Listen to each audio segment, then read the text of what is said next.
everyone, Amal Al-Agroobi here. I am a filmmaker and I have ambitions to become one of the greatest filmmakers of all time. I want you to join me on my journey. Well, today's video I would like to discuss my first film festival experience, and that's not me going to a film festival, because the first film festival I attended was the Berlin Film Festival. I wanted to talk about my experience at the Dubai Film Festival, the first film festival that I was accepted to, and that my film Half Emirati went to in 2012. I actually kept a diary of what was going on and what my day-to-day was. And in this video, I'd like to read a bit of that diary and then add a bit more information from myself. Obviously, it was my first short documentary film. I had gotten into film festival, I had gotten accepted, and now it was like, what do I do? This was it, the opening night of the Dubai Film Festival. All that mattered was that I looked good in what I was wearing, so that when I walked down the red carpet, they would know who I was. I suppose this vision was a lot more glamorous than I expected. I was feeling pretty confident in my sorbijagi abaya, and I got dolled up and headed downstairs in my painful hooker heels for the VIP car to take me to the red carpet. We waited and waited and waited and began to panic when I realized the traffic was so bad and we were 5 minutes short of the red carpet closure. At the Dubai Film Festival, they provide you with a car once it existed. It's now over. It doesn't exist anymore. But they did provide you with a limousine to take you down to the red carpet. And anyone whose film was at the film festival was considered like one of the honored guests, if you will. So they would provide you with hotel stays, they would provide you with drivers, passes, things to the event. I mean, this happens at most film festivals around the world, but at Dubai Film Festival, that was the case. Now, I had met this designer, Surbi Jaggi. I don't know how I met her, but I remember saying to her, well, listen, I'd like one for every single day, like a different abaya. Abaya is the traditional wear that we wear, and I like wearing my traditional clothing, especially at a film festival that's in my own country. I wanted to wear something I was comfortable in. Obviously, I'm not comfortable in heels. Anyway, so we get to the red carpet. Kate Blanchett was right in front of me, gorgeous and elegant as always, and I was told to hurry along as the sheikhs were right behind me. I spotted the photographers to one side and slipped my heels back on, swung my hair, and confidently walked down the red carpet, stopping only when I reached the photographers. Then I struck a pose, gave them a big smile, and nothing. Absolutely nothing. I would have assumed they knew who the filmmakers were, but there was no clicking, looking over here. One of the photographers must have felt bad and took one snap and uttered a small thank you, and then we continued down to join everybody else. When you're on the red carpet for the first time, you just don't know how to act or what to do, how to pose, who's gonna know you, who isn't gonna know you. And because I was a young filmmaker, this was my first film, nobody knew me. And usually what the film festival will do is they will give the photographers a list of everyone who's there and anyone who's attending. So if a director's film gets in, they'll show them an image, or they'll have a whole list, and the image will include a photo of the director, maybe the producer, maybe the actors, like whoever's gonna come and show up on the red carpet. And then that way they know their name and they know who to look out for and they know who to photograph. I was new, nobody knew me, and so I was like, there I am, yeah, and everyone's like, oh, sorry, who are you? And I was like, well, somebody take a picture of me. I just didn't know what to expect, and I didn't know how to react. Press, and more press. I never thought one could have too much press, and I still don't. But I think receiving a phone call at 11:30 p.m. in the evening requesting to be interviewed for the next day in the morning just about puts the cherry on the topping. From about 8 a.m. to 8 p.m. I hopped from venue to venue, interview to interview, radio, TV, newspapers from all over the world, and I felt so blessed and keen to do all of them, as I wanted everyone to know more about Half Emirati. But it was utterly exhausting. I don't know how to explain this to you guys. There is nothing more incredible and amazing than speaking to people about your film and your work. I was just a small-time filmmaker with a short film in the film festival, and I was completely floored with exhaustion. So I can't imagine what other people go through, when you have the big blockbusters, for example, and they have these press junkets. So the actors will just sit there and somebody from, say, I don't know, BBC will come and interview them, and then they'll leave, and then somebody else will come in from, say, Cosmopolitan magazine, and then they'll leave, and then somebody will come in from Empire, and then they'll leave, and that just goes on and on and on. Imagine how exhausting and tiring it is, just so everyone can get information on the film and on the person and get the inside scoop. I go on to write, one interview I really did enjoy doing is for Manipal University Media Section ladies. They first communicated with me via Twitter. In fact, I think Twitter is possibly the best way to get in touch. Most of my interview requests came from Twitter. Well, I think generally people tend to go to social media, Twitter, Facebook, or Instagram, because it's easy to search someone's name up. So if you're a young filmmaker and you go to a film festival and it's your first and you've got a film in there, I would highly suggest getting onto social media, and then people can reach out to you. I actually recently watched some of South by Southwest films, and there was this short film that I absolutely loved, and I thought the director was great, and so I tried to look him up, and I found him on Instagram, and I added him, and I just said, look, I really loved your film, and it's just great to keep in touch with the filmmakers you love and the films that you love, so it's important to do that. But if he didn't have any social media, or if you as a filmmaker don't have any social media, it's kind of difficult to connect with your audiences these days, I feel. The world premiere of Half Emirati. And I remember this because this was 12/12/12, so the 12th of December 2012. That's when my film first screened, and I was like, yay! And I remember being really, really stressed because, you know, half an hour before the film screened. So first of all, the film screening was totally sold out. I was shown with, I think, 5 or 6 other short films, and I remember both screenings being completely sold out, so that was already super exciting. And I was sitting, I think, at Shake Shack, just having a burger, having a chat with a friend of mine, just being like, oh, we're gonna watch the film, oh my god, I can't believe it's in like 30 minutes, oh my gosh, you know, like this is the first time my film is ever gonna screen. And I think I was so excited because you want people to know, and you want to get people's feedback. So that's why you make films, not just to get feedback, but you want to know what people think, and if people like your work. And especially as a young filmmaker, it's like, you know, this is your kind of coming out piece. You're like, what do they think? The great thing, but also the sad thing about filmmaking is it puts you on a platform. And once you're on that platform, you are considered successful. Suddenly the press are covering you, etc., etc., etc. And there's a lot of people who want to have that or aspire to that, and unfortunately cannot for their own personal reasons, or because they have their own insecurities or issues. And so there tends to be a lot of jealousy. And I remember half an hour before that film screened, I got an array of messages from a lot of people just saying the most awful thing. And it was very, like, at the time, you know, they say you have to have thick skin to work in this industry, but just like ridiculous things, threats, like people being like, oh, if you showcase this film, I'm going to report you to the government, I'm going to this, I'm going to that, like anything they could to tear you down and break down your confidence.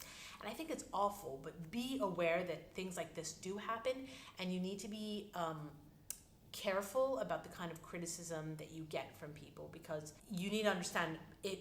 You need to hope that it comes from a good place, and you need to differentiate whether it is coming from a good place or it just comes out of jealousy and spite. I can definitely just tell you about this experience because I remember it like it was yesterday. So my film, Half Emirati, is about mixed marriages in the United Arab Emirates, my home country, and that is not a very common thing. In fact, at the time, people discouraged me from making the film because people don't talk about it within society. So I think there was a question as to, how it was going to go. But when the film screened, there was definitely 2 factions. So there were the people who really loved the film, and there were the people who really were against the film.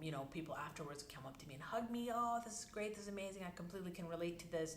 And then there were people who were like, this is the worst film I've ever seen. I don't agree with the message. What's your point? What's the message in this film? What's this about? What's this about? Or I felt that this was really racist against pure Emiratis. And obviously, the wonderful thing about film is that everyone takes it from their perspective. But the great thing about it is there was conversation. And then the filmmakers got up at the end, and we had a Q&A with the audience, so everyone was able to ask other people questions about their work and their films and how they did it. I think then I realized that was the part of filmmaking that I love the best, like screening it in the theater and seeing how people react to your films. And I remember that night I ended up going to this event, and that's where I met Amal Regis here, who's a great Palestinian filmmaker, and she had her film there at the time. Which film was she? She's made so many films, which is amazing. When I saw you, لما شفتك, she said to me, "Oh, you look like Nikki Karimeh, who's an Iranian actress." And I was like, "Who's Nikki Karimeh?" And we looked her up, and I was like, "Oh my God, yes." And when we went downstairs, they actually mistook me for Nikki Karimeh, and then I ended up getting another limo to the red carpet, and we ended up going to see the film Wajda, which is by Haifa Mansour, and at the time, she was the first kind of Saudi filmmaker to shoot a film entirely in Riyadh, which was very difficult back in the day, and I remember it. So that was a good day. Day 4, documentary and lectures. I was enthusiastic about all the lectures, talks, panels, networking sessions, workshops, and teachings that were going on today, as they were focused more around documentary filmmaking, where to obtain funds, how to distribute, who to rub shoulders with. That's something I really enjoyed and loved, and something I still love today. Whenever I go to film festivals, I try to meet as many people as I can. I try to attend as many workshops and lectures, because that's where you do the learning. That's where you meet people. And then after the lectures, you can come up and speak to them. I met Shekhar Kapoor, I met Ava DuVernay that year, I think. I met Michael Apted at one point. I met Morgan Spurlock at one point. Every day, DIF, which was the Dubai Film Festival, edges you closer to fame. You get a little taste of what it's like to be a celebrity, and one of those moments were revealed on this day when someone had approached me regarding a statement I had supposedly made in a published article. I was angry because the journalist had put words in my mouth, and the result was a harsh attack that left readers questioning my integrity. Lesson number 1.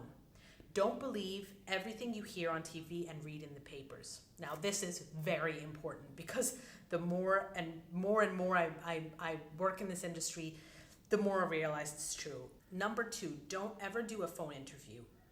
And because this will continue to happen, you can't sue everyone every time. You need to be careful about what you say.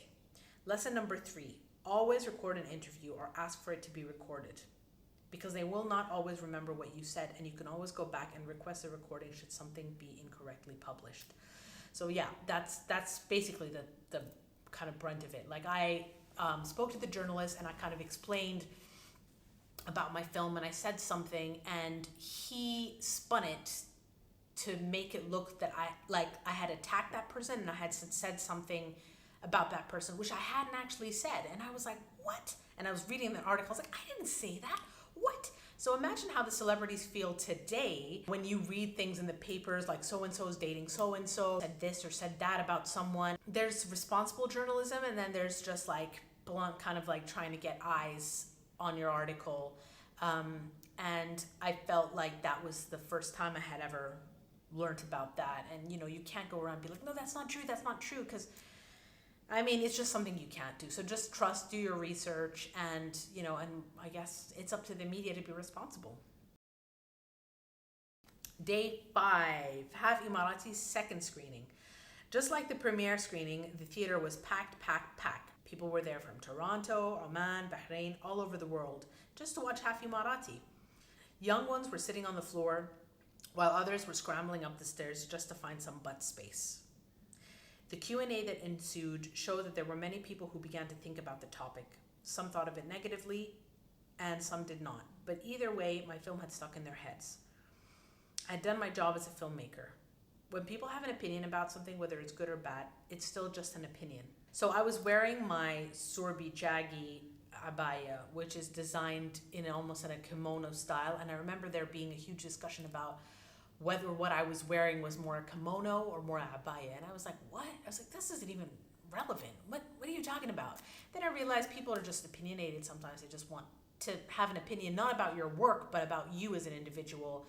And unfortunately, that comes with the whole package. And unfortunately, that's not a very nice thing. But this is also something I learned. But second screening as well was great. And then I remember somebody coming up to me and saying, hi, I've seen your film, and I just want you to know that I'm a fan. And it was like, wow, like I have a fan, like somebody likes my work. That's amazing, And oh my God, I mean, I think about it today, that was my first fan. Everyone who had supported me on social media, everyone who just stopped me, like at the film festival, people will come up to you and just be like, oh my God, yeah, I saw your film, that was such a fantastic film. And that's a great thing about film festivals. It feels like such a family, and it's such an event, and everyone is there, and they're discussing, and there's hugs, and there's kisses, and there's food, and there's drink, and there's celebration, there's film. It is such a wonderful feeling. I love, love, love, love it. Taking over the Cinetech. As the film festival was coming to a close, there was a sense of emptiness in the air. Waleed worked for the festival and caught up with me as I was walking towards the Cinetech, a digital library where filmmakers register their films for market and press members to watch on their own time. This year, there was 320 films at the film market. Your film was the most watched film of all the films, he said. I couldn't believe it. I was over the moon. And when I looked down the list, I found nothing but the names of fellow filmmakers and large production companies, studios, including one sales agent who was interested in buying and distributing the film. This was such a big deal, especially after Half Emirati became one of the most watched trailers on the YouTube channel.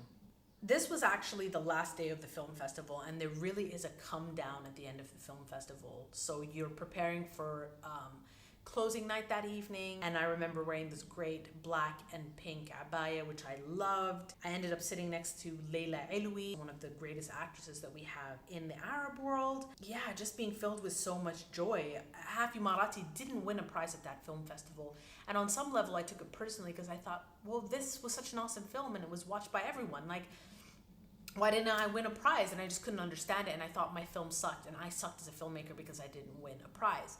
And then you have to understand that at film festivals, the jury will be different all the time, and people will judge your films based on their personal preferences, because at the end of the day, it's like I said, it's just an opinion.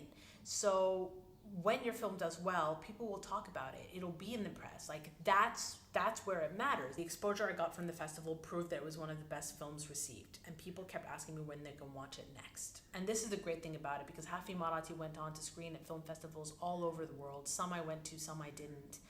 And, was purchased by several broadcasters. It was online. It is online now. You can watch it online now if you'd like. And people still talk about the film today. I mean, I still have discussions and comments. And, this is the great thing about a good film. It can last a lifetime, and it becomes your legacy. And, I might be gone one day, but the film won't be. And that's like my contribution to the world. Everything I do, I feel as a filmmaker is a contribution to the world, and this is true about many of our filmmakers.